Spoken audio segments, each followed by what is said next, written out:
amor, né? Nós já falamos aqui sobre o Janeiro Branco, saúde mental, tudo isso. Mas o amor por si mesmo é que vai nos ajudar. E está lá escrito, ama teu próximo como a ti mesmo. Como é que as pessoas vão amar os outros? Nós fomos treinados para ficar para fora, para não sei o quê, então, e descuidamos de nós. Por isso que aquelas dicas que a gente deixou são importantes. Lembrem-se das dicas. Então, amor. Você observa só, Geraldo, os gregos eles tinham várias palavras para representar os diferentes amores. Porque nós, na nossa língua, nós só temos a palavra amor. Mas eles tinham palavras diferentes.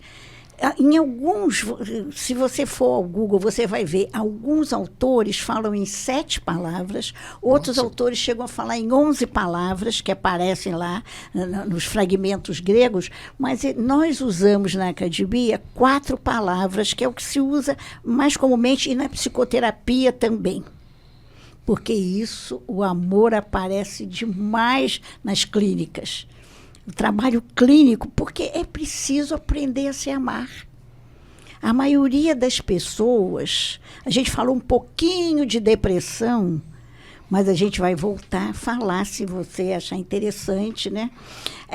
Também. Mas então, uma das palavras que os gregos usavam para representar o amor, eros. E o eros é o amor romântico. Quando eles usavam essa palavra, desejo, sensualidade ou apenas prazer. Então, quando eles queriam falar sobre esse tipo de amor, eles usavam a palavra eros. É uma coisa assim que até para nós fica um pouco difícil, porque a gente usa amor para qualquer coisa, né? Eu amo isso, eu amo aquilo, eu amo uma pessoa, é uma coisa. Cuidado com a paixão, né? Porque paixão é febre alta. Paixão é doença, né? Então, dá e passa. Paixão é Por isso que se a pessoa, por exemplo, casa ou compra uma coisa, meu vovô era espanhol, eles tinham os ditados. Ele dizia assim, vender para enamorados, para apaixonados e comprar das pessoas tranquilas. Então, o eros é o amor romântico. Tem outra palavra que eles usavam, que é filos. Filos com PH. É o que expressa a nossa predileção. Eu gosto disso. Ou é predileção por algo ou por alguém. Filos. Então, essa palavra é o gostar. Eu gosto disso. Quer dizer, veja só, tem a diferença do amor, paixão, sensualidade, a diferença para gostar de alguma coisa. Aí já, quando tinha filos, as pessoas gregas já sabiam o que era. Tem o storge. Storge que é o amor pela família. É vínculo. Então, é o vínculo com os pais, com os filhos e com os irmãos. É mais ligado à família. Eles tinham uma palavra especial quando se dirigia ou quando se queria falar de um amor familiar, um amor filial. Storge. Storge. E tem uma palavra que é até muito conhecida dos brasileiros, que se chama ágape. Porque o padre Marcelo Rossi escreveu um livro que muitas edições sobre esse ágape, que é uma palavra grega que quer dizer amor, mas sabe qual é o amor? É o amor transcendente. Esse amor é o amor, ele transcende os sentidos humanos, ele é o amor incondicional, é um amor que tem origem divina. Então, é uma elevação, é o mais elevado de todos. Então, você veja, quer dizer, com essas 4 palavras básicas, eles já estavam querendo mostrar essa diferença. Quer dizer, a gente tem que ter muito cuidado com isso. Mas é muito importante, agora eu gostaria de reforçar, o que nós precisamos na nossa saúde mental é a autoestima, é o amar-se. Porque cada um de nós nasceu com possibilidades e limitações. Alguns nasceram com muitas limitações, outros nasceram com muitas possibilidades. Eu conheço uma frase, Dina, desculpe te interromper, que eu não sei se você vai achar que ela é realista, que fala assim: ninguém ama o que não conhece. E essa frase, ninguém ama o que eu não conheço, é importantíssima. É verdade. Então, por isso que você... Agora você me levou, inclusive, para o campo da alimentação, que aconteceu. Eu vou contar um caso, porque é muito interessante a gente contar alguns casos que aconteceram. Uma vez, nós jovens, estudantes, umas às vezes iam almoçar na casa dos outros, uma amiga foi almoçar lá em casa e mamãe fez um molhinho de cebola com temperinhos e salsinha, mas não sei o quê, e colocou assim em cima dos bifes. A menina chegou na casa da mãe dela, mas eu comi um molho maravilhoso na casa da Dina, não sei o que lá. Aí a mãe dela liga para a mamãe: que molho que era? Aí a mamãe disse: com cebola. Aí a mãe dela disse para a mãe da Dina falou que era molho. Não pode ser cebola. Eu não gosto de cebola. Agora você vê o preconceito. Isso daí é um assunto que leva muito para a gente lembrar como é que o preconceito ele limita. Ela começou a discutir com a mãe dela que não podia ser cebola porque ela não gostava de cebola. A filha ela nunca, é isso que você mãe... falou, ninguém ama que não... Ela não conhecia cebola, não, sei lá, tinha implicância com cebola, e na casa dela não fazia um molhinho de cebola, não usavam, e na minha casa usavam muito. Então, aí ela começou a gostar de cebola porque ela gostou do tal do molho que a mamãe fez com os temperos. Agora você veja. Então, essa frase que você lembrou aqui é verdade. A gente não brinca, o que seria do azul se todo mundo só gostasse de rosa? Então, que parece assim porque o ser humano tem muito a tendência, assim, de ver o defeito dos outros. E existe uma coisa chamada projeção, né? Muitas vezes, aquilo que no outro te irrita é o que você tem, mas aí você não... Com certeza, é isso, exatamente. Isso é muito importante, aparece muito no processo terapêutico, não é? Nós usamos na nossa técnica, por exemplo, diálogo com as cadeiras. Então, a pessoa senta numa cadeira e põe a outra pessoa na frente, que pode ser a mãe, o irmão, sei lá, qualquer pessoa. Nossa. Então, aí ela senta na cadeira dela e fala: isso que você faz me irrita. Aí senta lá, aí tem que falar como se fosse o irmão, como se fosse a mãe. Aí ela fica assim pensando o que é que vai falar. E é muito interessante isso, porque é a história de papel. Muda de papel. Aí entra no papel do outro. E aí ela começa a observar que é implicância dela. É feito a outra que não gostava de cebola, mas ela tinha comido cebola. Ela não sabia. Então, o preconceito é muito interessante. É feito o caso da menina que tinha uma raiva da mãe danada, uma confusão com a mãe. E aí, foi sua sabe paciente? O que era? O que aconteceu? Quando o pai faleceu, a menina tinha 5 anos, a mãe se segurando. A menina viu todo mundo chorando, mas a mãe se segurando. Aí ela pensou: a mamãe não gosta do papai. E ela gostava muito do pai. Lá em casa era a mesma coisa. A gente adorava o papai. E a mamãe, quantos filhos eram? Na nossa casa, eles tiveram 4 filhos. 4 filhos. Depois até eu falo para você depois sobre nós. Sim. Então, o preconceito, ele é muito desorganizador. A gente tem que ter muito cuidado com isso. O que quer dizer a palavra pré? Quer dizer antes de, o prefixo, né? Pré quer dizer antes de. Pré-natal, pré-nupcial, pré-vestibular é o antes. Então, a gente precisa entrar no que é o assunto, o que está acontecendo. O que é que nesse contexto. Porque eu posso gostar ou não gostar, é um direito meu. Mas eu não posso destruir o outro.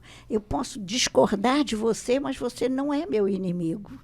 É muito interessante essa visão, porque, infelizmente, isso acontece muitas vezes até nas empresas, acontece na política, acontece em vários lugares. As pessoas ficam inimigas. Nós tivemos vários casos, inclusive na clínica, com problemas ligados à política, de pessoas tirarem o telefone e não darem para outra pessoa, mudarem o telefone, brigarem com a família.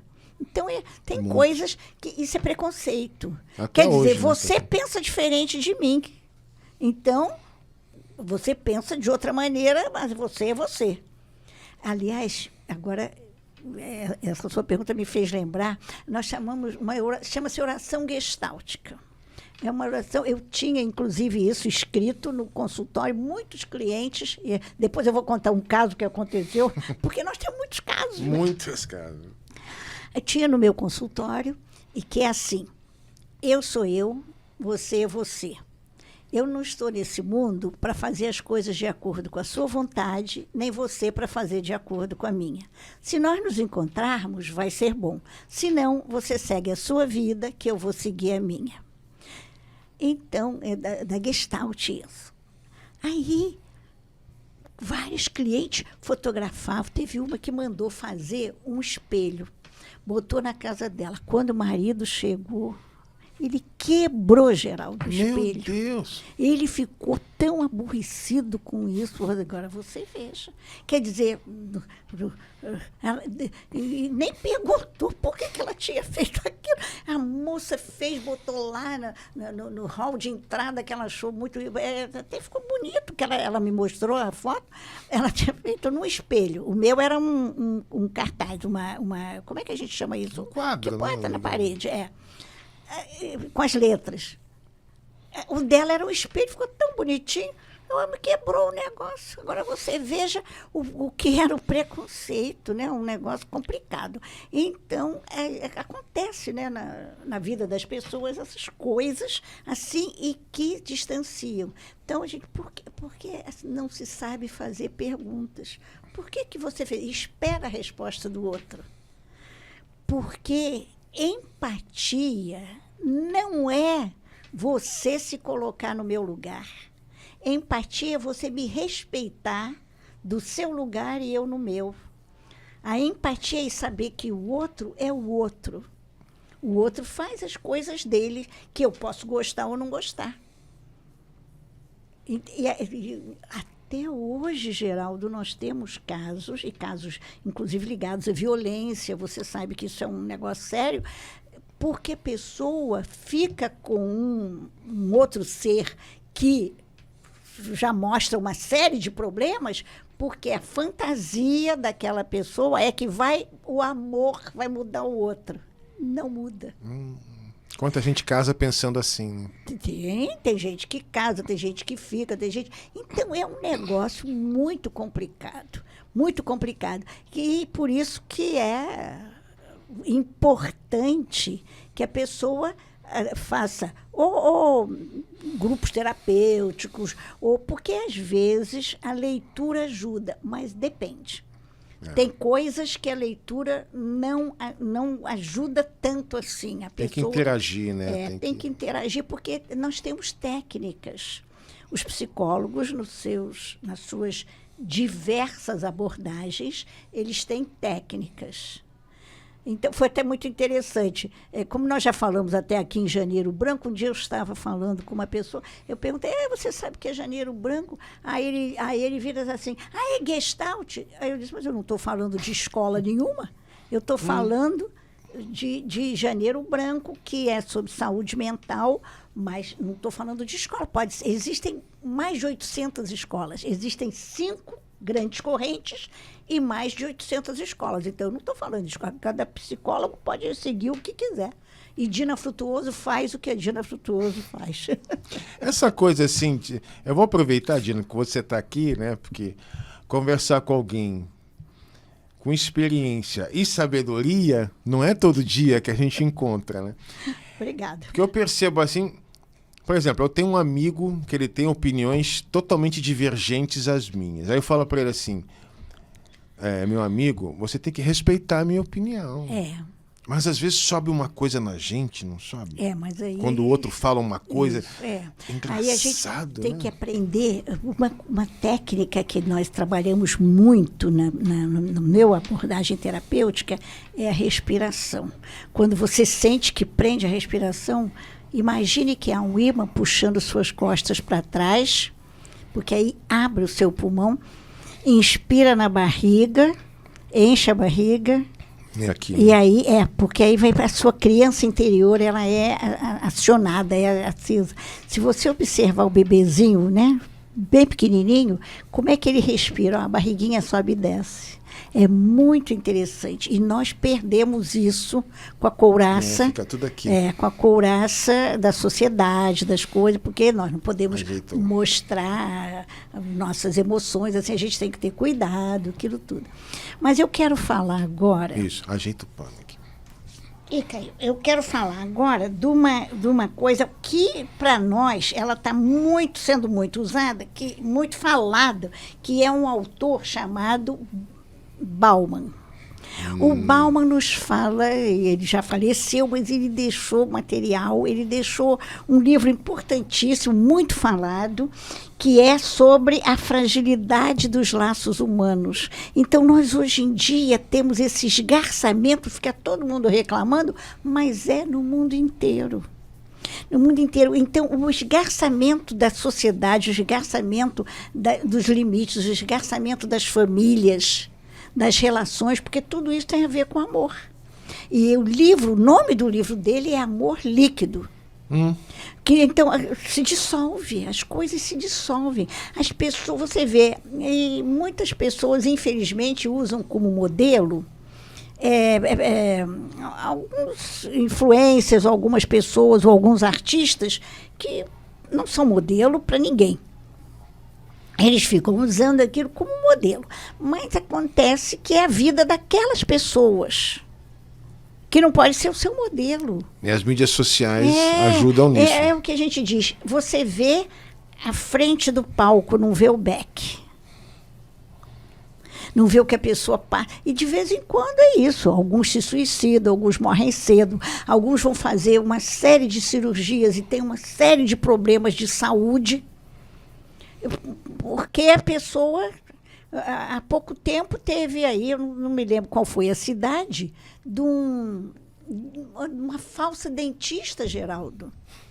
Então, aí a polícia foi lá e pegou a pessoa que não era dentista, fazendo até implante, botando... Olha, uma coisa, eu fiquei estarrecida quando eu soube disso. Mas o que é? A pessoa, o indivíduo que vai lá não se gosta. Porque o preço barato, tinha que desconfiar. A gente só vai num profissional para fazer um procedimento com referência. Você tem que conhecer. Então, a pessoa que está... Olha, outra coisa que nós falamos muito na nossa abordagem. Ficar no tempo do aqui e agora. Saber o que é. Por que eu vou ter que fazer um procedimento só porque o artista tal fez? O que é isso? Tem pessoas que usam esses modelos, então é uma coisa. E agora eles fazem em clínicas boas, às vezes também tem problemas, porque as pessoas têm, às vezes, problemas de saúde que não era permitido, mas eles enganam, não falam para o médico também. Dinheiro é fácil, então é complicado. Mas voltando ao Bauman no Amor Líquido, as pessoas ficam reclamando da sociedade. É um caso muito sério, porque vocês todos ouviram falar, e o último censo, por exemplo, no Brasil mostrou isso, como nascem menos crianças. Nós vamos começar o Brasil vai começar a evoluir dentro de poucos anos. Evolução quer dizer o país para de crescer na população. E isso não é bom para o país, né? Porque a média de crianças por casal no Brasil está 1,5, não repõe população. Então é muito complicado e com o avanço da ciência, com a melhoria da água, dos cuidados sanitários, as pessoas estão durando mais. Você sabe, na África, tem tribos, por exemplo, uma pesquisa de antropologia cultural. Eu gosto muito de antropologia cultural porque mostra a ancestralidade.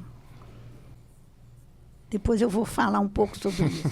É muita coisa. É muita coisa. Mas esse livro, que mais tu gostaria de pontuar sobre o amor Pois líquido? sobre a fragilidade dos laços. Eu digo que as pessoas, nós, se vocês quiserem, a gente pode um dia debater um pouco mais sobre esse livro. Hoje eu só quero citar. Ah, tá ótimo. Porque a gente está falando assim sobre amor, eu considerei importante falar no livro do padre Marcelo Rossi. Agora eu quero encerrar falando do Pequeno Príncipe. A raposa diz para o Pequeno Príncipe: se você quer ser meu amigo, você tem que me cativar. Essa frase da raposa, porque tudo é simbólico, né? No Pequeno Príncipe. Depois eu vou querer que você mostre esse livro que eu trouxe, porque esse que está nas minhas mãos, esse é um livro que eu trouxe agora no ano passado, da Lelo de Portugal. Tanto que eles lá, em Portugal, eles chamam de Príncipezinho. Este livro tem o prefácio de uma pessoa, de um autor que eu gosto bastante, um autor muito falado, que é o Walter Hugo May. É muito interessante o prefácio desse livro, e você veja a beleza que ele é, né? É uma publicação da Lelo mesmo, daquela livraria, que é uma livraria super famosa. Se um dia vocês quiserem, a gente pode falar sobre essa livraria, porque realmente é uma coisa maravilhosa. Então, o Príncipezinho, ele diz isso.